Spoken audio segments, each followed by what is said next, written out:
தேவனுக்கு மகிமை உண்டாவதாக. சங்கீதம் 32ஆம் அதிகாரம் 1 முதல். என்னுடைய மீறுதல் மன்னிக்கப்பட்டதோ, என்னுடைய பாவம் மூடப்பட்டதோ, அவன் பாக்கியவான்.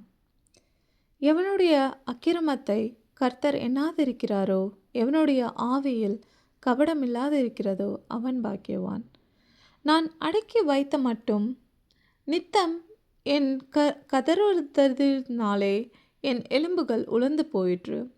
இரவும் பகலும் என்மேல் உம்முடைய கை பாரமாயிருந்ததினால் என் சாரம் உஷ்ணகால வறட்சியைப் போல வறண்டு போயிற்று. செலா.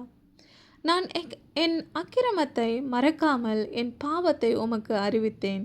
என் மீறுதல்களை கர்த்தருக்கு அறிக்கையிடுவேன் என்றேன்.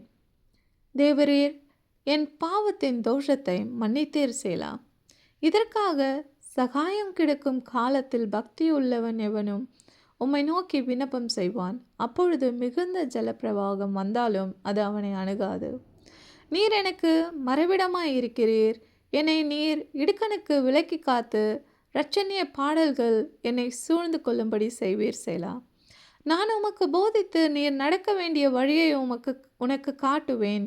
உன்மேல் என் கண்ணை வைத்து உனக்கு ஆலோசனை சொல்லுவேன்.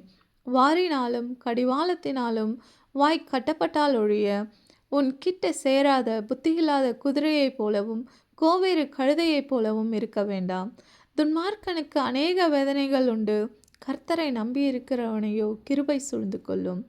நீதிமான்களே, கர்த்தருக்குள் மகிழ்ந்து களி கூறுங்கள். செம்மையான இருதயம் உள்ளவர்களே, நீங்கள் எல்லோரும் ஆனந்தம் முழக்கமிடுங்கள். தேவனுடைய வாக்கியங்கள் நம் ஒவ்வொருவரையும் தேற்றுவதாக.